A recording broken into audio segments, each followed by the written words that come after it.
Welcome back to TalesBlip, and today's story is one that hits hard. Hi, I'm Noah, and I'm 30 years old. I'm a freelance photographer now, but my story isn't about photography. It's about something much deeper, something I've carried with me for a long time. Between 2004 and 2010, I was bullied in school. Not just the occasional teasing, but relentless, soul-crushing bullying that tore me down year after year. By the end of it, I had nothing left but hate. Pure, burning hate. It was a hate that consumed me for years, and if I'm being honest, part of me still carries that hate today. I want to tell this story because I know there are others out there who might be feeling what I felt, or maybe they've gone through something similar. And I want you to know, you're not alone. Let's go back to 2004. I was around 10 years old, and honestly, I was just a regular kid. I wasn't the most popular, I wasn't athletic, and I wasn't the loudest. I was shy, introverted, and preferred to keep to myself. I had a couple of friends, but I mostly spent time alone. At first, school wasn't that bad. Sure, I wasn't the life of the party, but I got by without too much trouble. Then, one day, Sid Bodenstein noticed me. Looking back, I don't even know why I caught his attention. Maybe I was an easy target because I didn't fight back, or maybe I was just in the wrong place at the wrong time. Whatever the reason, Sid made it his mission to make my life a living hell. It started small, name-calling, little pranks, and shoving in the hallways. At first, I tried to brush it off, thinking it was just kids being kids. But the thing about bullying is, it doesn't just stop when you ignore it. It escalates. By the time the school year ended, I was dreading going back the next year because I knew what was waiting for me. When I returned to school in 2005, Sid had gathered a little group around him. It wasn't just him anymore. Now there were other kids joining in, laughing at me, mocking me, and pushing me around. It felt like the whole school was against me. I remember one day in particular, probably in the spring of that year, when Sid and his friends cornered me after gym class. They didn't hurt me physically, but the way they humiliated me stuck with me. They made fun of everything about me, my clothes, the way I talked, the way I looked. It was relentless. It's hard to describe the feeling of being targeted like that. It's isolating, and it starts to make you question everything about yourself. You wonder if maybe they're right. Maybe you really are worthless. That's how I started to feel. Every day, I'd go home feeling smaller and smaller. My self-esteem, my confidence, it was all being chipped away, little by little. And nobody seemed to notice. The teachers didn't do anything, and the other kids either joined in or stayed silent. I felt completely alone. By 2006, I was 12 years old, and the bullying was taking a serious toll on my mental health. The worst part wasn't even the physical stuff, it was the psychological damage. Sid had this way of getting into my head, making me feel like I was nothing. He'd manipulate people into pretending to be my friend, only to turn on me when I least expected it. I remember one kid, Jason, who befriended me for about a month.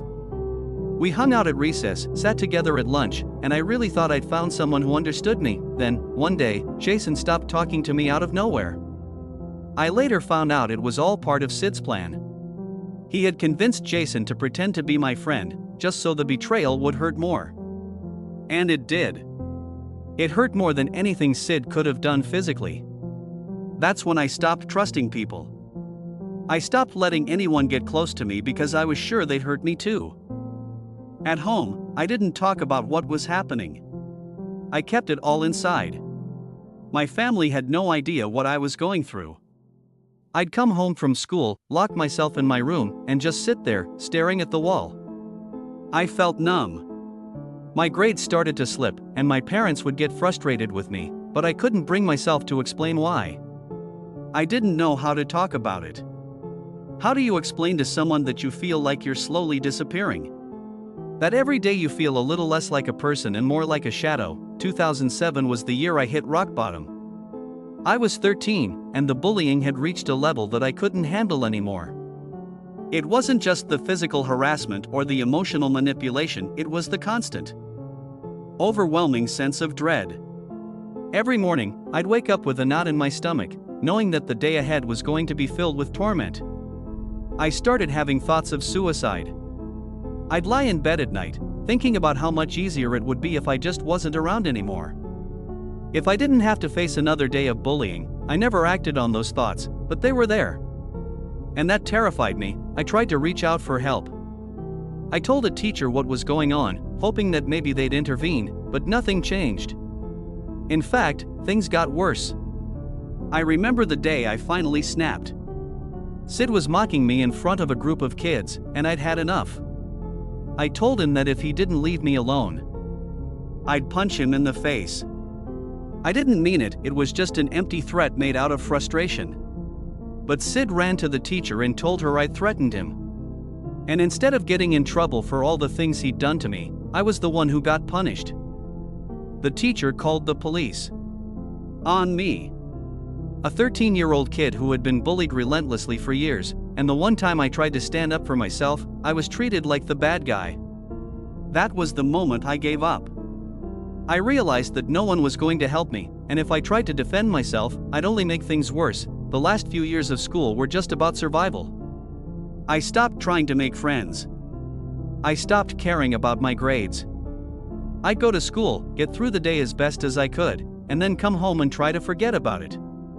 But the thing about bullying is, you can't forget. The words, the looks, the laughter, it all stays with you. It's like a shadow that follows you everywhere you go. I was 16 when I finally left school. I didn't graduate. I didn't care about walking across a stage in front of people who had made my life miserable. On the day of graduation, instead of sitting in a cap and gown, I went out and got a dog. That dog became my only friend. He was the one thing in my life that made me feel safe, the one source of unconditional love that I had.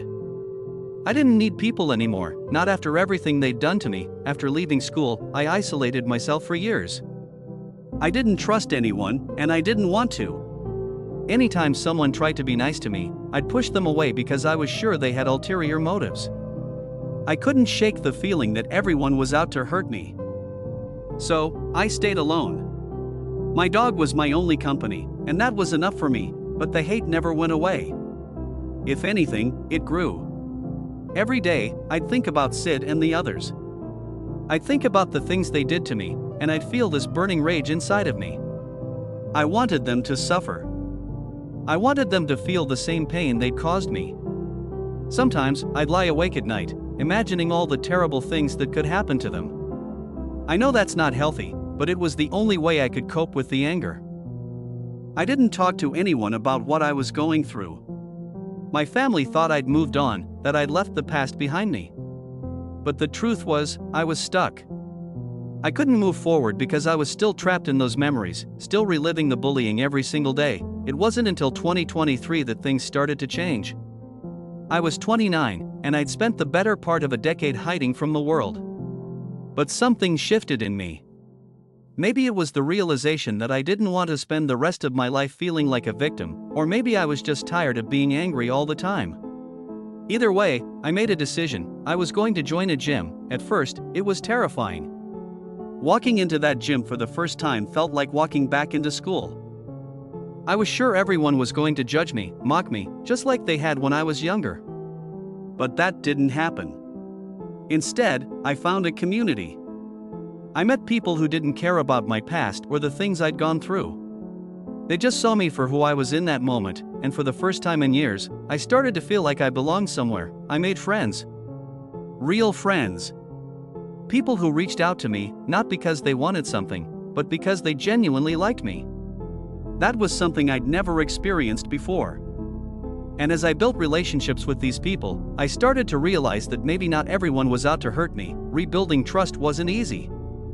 Every time someone did something nice for me, my first instinct was to question it. Why were they being nice? What did they want from me?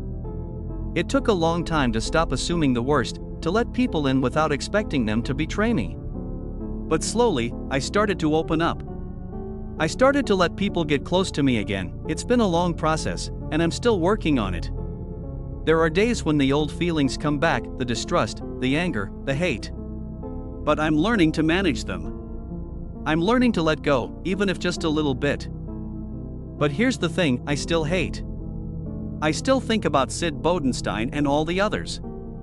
I still feel that burning rage when I remember what they did to me.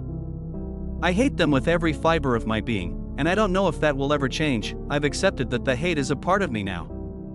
It doesn't control me like it used to, but it's still there, simmering beneath the surface. I've learned to live with it, to carry it with me without letting it consume me. Today, I'm in a better place. I have friends. I have a life that I'm proud of. I've built up my self-esteem, and I stand up for myself now. But I'll never forget what happened to me. I'll never forget the pain, the isolation, the helplessness. It's a part of who I am, and I guess that's what I want to say to anyone who's going through something similar. You're not alone. It might feel like the world is against you, like there's no way out, but there is. You're stronger than you think, and there are people out there who will care about you for who you are, not for what others made you believe about yourself. If you're struggling, reach out. Don't let the hate consume you like it did to me. You deserve better.